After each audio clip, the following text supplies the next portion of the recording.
having conversation with Barrister Austin Manta and Mr. Shegun Onibio.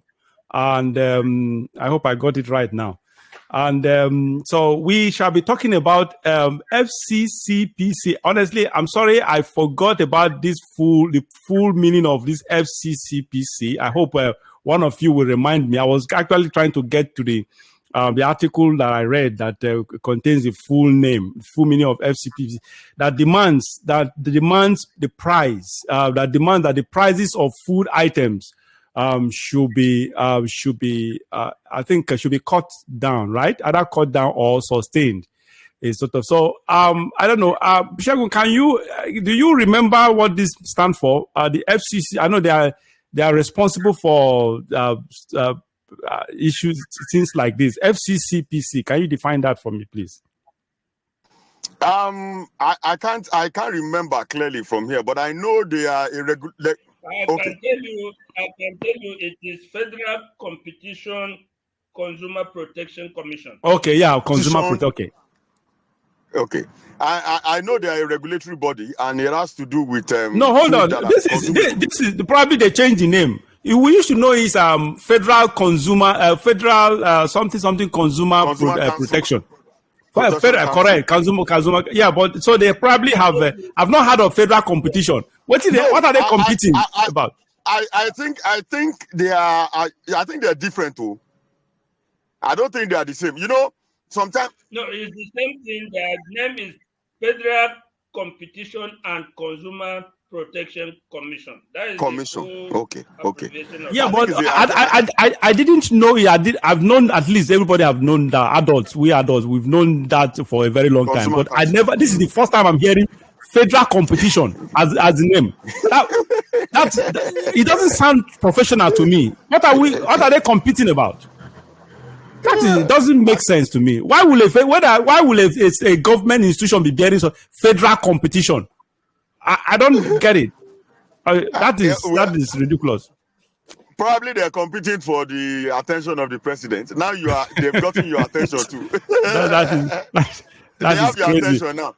You see, sometimes when I read some of these policies, just like the idea with the Minister of Education proposed, that students under 18 can't write WAEC and JAMB and all that. I don't think that is the problem of education.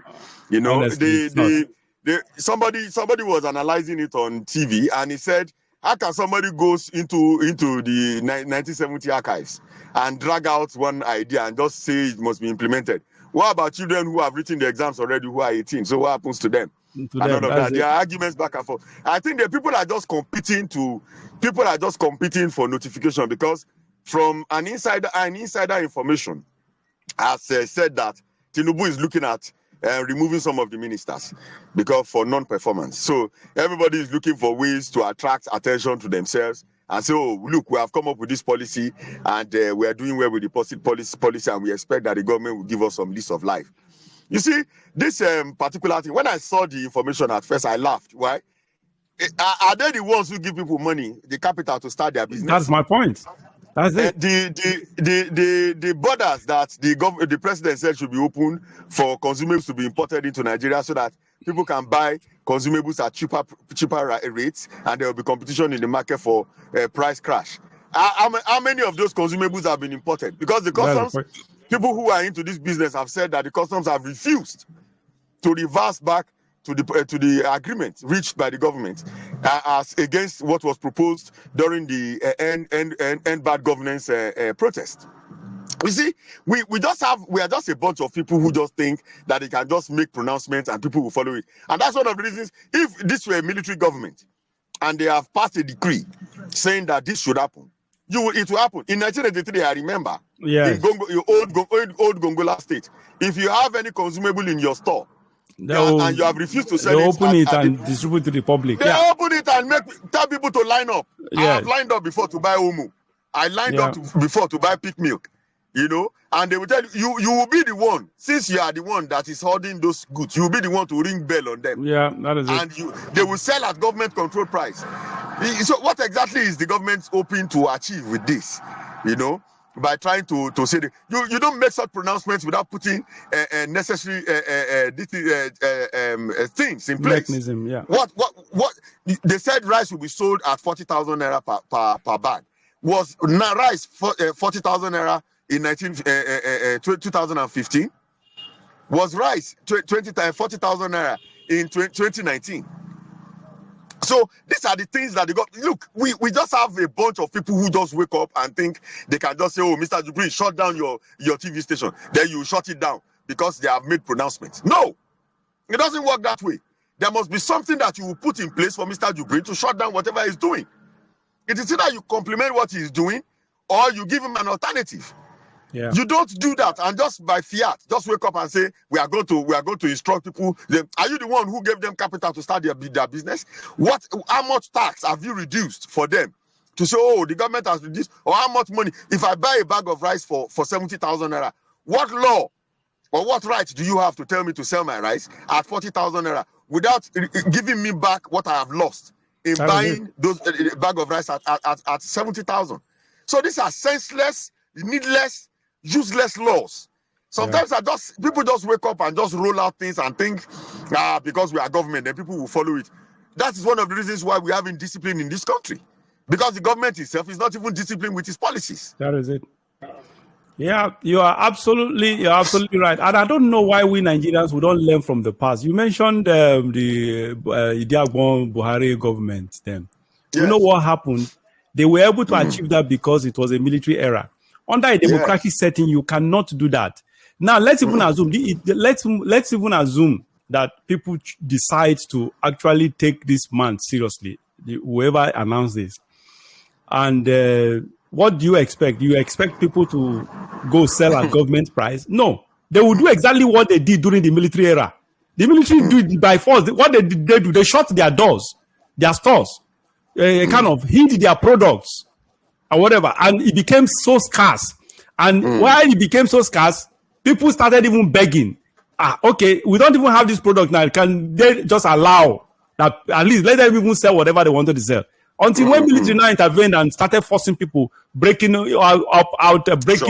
houses and started distributing, lining people up to share to them or whatever. So that is the point. Under democratic setting, you can't do that. Because you cannot do that, you're going to even make things worse.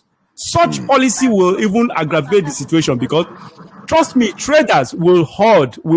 Everyone will hoard their goods, and as a result, it will become extremely scarce, and it will actually encourage tension in the country.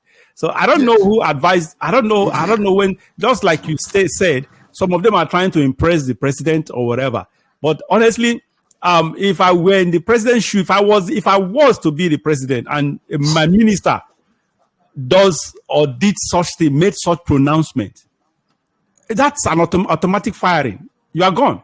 That's just the point. But because we run a system where people just behave somehow as sycophants, public officials just behave somehow without even giving recourse to their boss to find out what he feels about it or whatever, just to patronize him, whatever. As such, you just go being reckless with your words.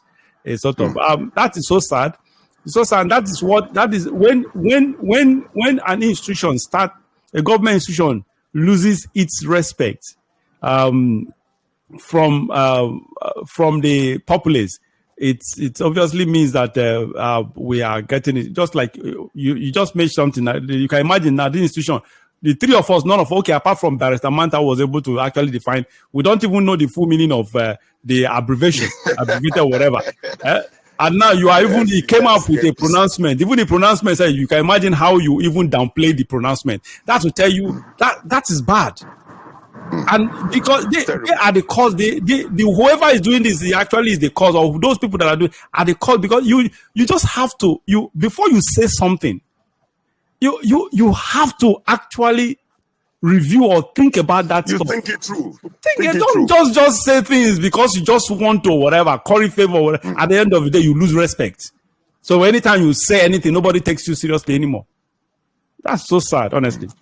Look, for what you just said now, the last line, sorry. Yes. The last line you just said now, takes me back to what you said earlier on. When out of the blues, Tinubu decided that he was just going to look at everybody and tell us that the era of fuel subsidy is gone. It's gone. Yeah. Only for him a year after to start paying subsidy. Yeah, that's the point. So you see, they don't think some of these things true. They just feel, okay, look, whatever it is that they are on, maybe they are drunk or whatever it is that they do, and just sit down and, let me excite these people and say this is done. And people were there clapping without asking him, where are the palliatives? It was only after they started suffering that people started saying, you should have thought about the palliatives now before making that announcement. They were the same people who were clapping for him when he made the announcement. You see, that's the point. It's a crazy country we live in. It is. Crazy country. It is very, very crazy, honestly. May God really help us. We really need, I don't know if I would say God's intervention, because God has, I always, yes, it's good, but the truth is God has given us everything to actually take care of this issue. Everything we need. Everything we need. That's just it. Like I keep telling people, stop disturbing God with your prayers. Honestly. Work. Because God, not only Nigeria God creates. Yeah, God created other countries. Right. And if Japan, Russia, and and China were screaming God would have left heaven and probably gone somewhere else. We should work. Honestly. We have everything to make everything right. You're absolutely right. That's just it. Anyway, thank you so much. I think Barrister Master, of course, he complained about his battery then. Maybe battery went down flat finally. All right. Thank you so very much, Shegun Onibio. Once again, this is JIBRIN Angle coming to you live on Oweleke TV. And, not live, sorry, recorded. So if you have not subscribed before, please do, and follow us on all our social media platforms, and you'll be glad you did. And this is, if you watched this show to this point, that means it seemed to be interesting to you. So that's exactly what we do on this show. So please follow us, and you'll get more of this. Shegun, thank you very much for creating our time again to be with us today. My pleasure always. All right then. Thank you. Take care of yourself. Bye. Thank you. Bye.